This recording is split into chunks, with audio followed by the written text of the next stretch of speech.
안녕하세요, 월치코치입니다. 오늘은 잠시 예배와 하나님 나라에 관한 이야기를 하려고 합니다. 하나님 나라 이야기를 하면서는 이미 말씀드렸지만 이 예배와 하나님 나라는 정말 깊은 관계가 있습니다. 그리고 하나님 나라를 말하면서 공의와 정의, 하나님 사랑, 이웃 사랑을 말씀드렸습니다. 그리고 이것을 기억하면서 성서를 다시 읽어가면 사랑이 눈에 띕니다.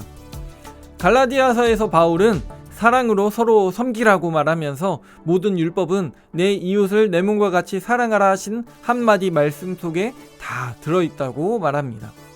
그리고 우리에게 성령께서 인도하여 주시는 대로 살아가라고 말합니다. 로마서에서도 바울은 남을 사랑하는 사람은 율법을 다 이루었다고, 사랑이 율법의 완성이라고, 곧 구약 성서의 엑기스가 사랑이라고 말합니다. 이 사랑이라는 맥락에서 보게 되는 것이 로마서 12장에서 15장입니다. 아마도 많이 들어보았을 로마서 12장 1절에서 바울은 우리 몸을 하나님이 기뻐하시는 거룩한 산 제물로 드리라고 말하면서 이것이 우리가 드릴 영적 예배, 공동 번역에 따르면 진정한 예배, 새 번역에 따르면 합당한 예배라고 말합니다. 그리고 여기서 우리는 우리 몸을 거룩한 산 제물로 드리는 것이 무엇일지 고민하게 되는데요. 보통 제가 듣게 되었던 설명은 로마서 12장 1절만을 따로 떼어서 혹은 더 가면 12장 2절까지 함께 생각하는 것이었습니다. 그러나 로마서를 읽어가며 제가 보게 되었던 것은 우리 몸을 산 제물로 드리는 방법, 우리가 영적, 진정한, 합당한 예배를 하는 방법을 15장까지의 내용에서 보게 된다는 것이었습니다. 그리고 제가 생각하게 된 이 방법을 한 단어로 말하면 그것은 바로 앞서 말씀드린 사랑이었습니다. 이런 권면들이 이곳에 있습니다. 사랑에는 거짓이 없나니 악을 미워하고 선에 속하라. 형제를 사랑하여 서로 우애하고 존경하기를 서로 먼저 하라. 즐거워하는 자들과 함께 즐거워하고 우는 자들과 함께 울라. 악에게 지지 말고 선으로 악을 이기라.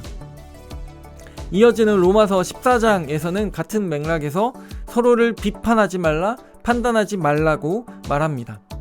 그리고 다양한 이유로 남에 대해 말할 수 있는 그 상황들을 말하면서 바울은 이어서 음식 문제를 말합니다.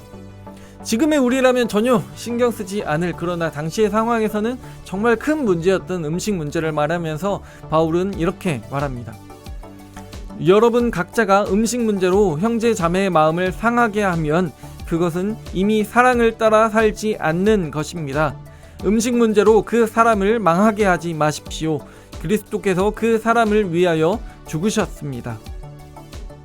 고기를 먹는다든가 술을 마신다든가 그 밖에 무엇이든지 형제나 자매를 걸려 넘어지게 하는 일은 하지 않는 것이 좋습니다. 같은 의미로 고린도 전서에서 바울은 이렇게 말합니다.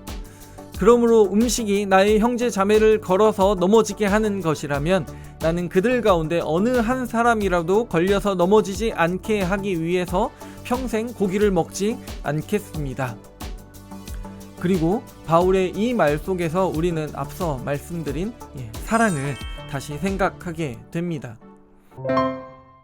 하나님이 성서를 통해 우리에게 이렇게 말씀하시는 것은 하나님께서 우리가 한 몸, 하나님이 계시는 성전, 하나님의 뜻대로 살아가며 하나님의 나라를 이 땅에 이루어가는 모든 이들이 하나님의 나라를 기대하게 하는 공동체가 되게 하기 위한 것입니다. 바울은 로마서 12장에서 우리가 여럿이지만 그리스도 안에서 한 몸을 이루고 있으며 한 사람 한 사람은 서로 지체라고 말합니다. 에베소서 기자는 우리가 그리스도 안에서 서로 연결되어서 주님 안에서 성전으로 자란다고, 우리가 하나님이 계실 곳이 되어간다고 말합니다. 이어서 에베소서 기자는 이렇게 말합니다. 그리스도께서 우리를 사랑하셔서 우리를 위하여 하나님 앞에 향기로운 예물과 제물로 자기 몸을 내주신 것 같이 여러분도 사랑 안에서 살아가십시오. 같은 의미로 우리는 한 지체가 고통을 당하면 모든 지체가 같이 고통을 당하고, 한 지체가 영광을 받으면 모든 지체가 함께 기뻐하는 한 몸이라고 말하는 고린도 전서에서 바울은 우리가 성전이고 하나님의 성령이 우리 가운데 계신다고 말하기에 고린도 교회를 이렇게 책망합니다. 여러분은 아직도 육에에 속한 사람입니다. 여러분 가운데 시기와 싸움이 있으니 여러분은 육에에 속한 사람이고 인간의 방식대로 살고 있는 것이 아닙니까? 아무도 자기를 속이지 말아야 합니다. 여러분 가운데서 누구든지 이 세상에서 지혜 있는 사람이라고 스스로를 생각하거든 정말로 지혜 있는 사람이 되기 위하여 어리석은 사람이 되어야 합니다. 혹시 여호와 삼마라는 말을 들어보셨나요? 아마도 그런 말이 있었나 싶으실 것입니다. 성서 각주에 써있는 여호와 삼마의 뜻은 더 생소하게 느껴지실 것입니다. 에스겔 48장 35절에는 여호와 삼마가 나옵니다. 그 의미는 여호와께서 거기에 계시다 입니다. 하나님의 계심, 함께 하심. 이를 생각할 때 우리는 요한계시록 21장 22장을 기억하게 됩니다. 거룩한 성 새 예루살렘이 하늘에서 내려옵니다. 하나님은 만물 모든 것을 새롭게 하십니다. 하나님이 함께 계셔서 모든 눈물을 닦아주셔서 다시는 사망이 없고 애통하는 것이나 곡하는 것이나 아픈 것이 있지 않게 됩니다. 그곳에는 성전이 없습니다. 하나님과 어린 양이 성전이기 때문입니다. 한 주석은 여호와 삼마가 하늘에서 내려오는 거룩한 성 예루살렘으로 완성된다고 말합니다. 우리는 이런 모습처럼 새 하늘과 새 땅이 내려올 것, 하나님이 함께 계실 것, 하나님이 만물을 새롭게 하실 것을 기대하기에 우리는 당신의 나라가 오게 하소서, 당신의 뜻이 땅에서도 이루어지게 하소서라고 기도하며 예수를 따라 예수의 뜻대로 살기 위한 오늘 말씀드린 것처럼 사랑으로 살아가기 위한 도전을 합니다. 그리고 삶의 예배란 계속해서 찬양하고 기도하고 말씀 보면서 살아가는 것보다는 방금 말씀드린 예수를 따라 예수의 뜻대로 사랑으로 살아가는 것이라 생각하는 것이 합당해 보입니다. 제가 다양한 이야기로 말씀드린 이 하나님 나라를 바울은 로마서 14장에서 성령 안에서 누리는 의와 평화와 기쁨이라 말하며 평화를 도모하는 일과 덕을 세우는 일을 힘쓰자고 말합니다. 로마서 15장에서 바울은 이렇게 기도합니다. 인내심과 위로를 주시는 하나님께서 여러분이 그리스도 예수를 본받아 같은 생각을 품게 하시고 한 마음 한 입으로 하나님 곧 우리 주 예수 그리스도의 아버지께 영광을 돌리게 해주시기를 빕니다. 오늘의 내용을 마무리하며 로버트 웨버가 예배학이라는 책에서 말한 것을 잠시 말씀드리겠습니다. 진정한 예배 참석은 예배를 통해서 구현된 그분의 본을 따라 살아가는 삶이다.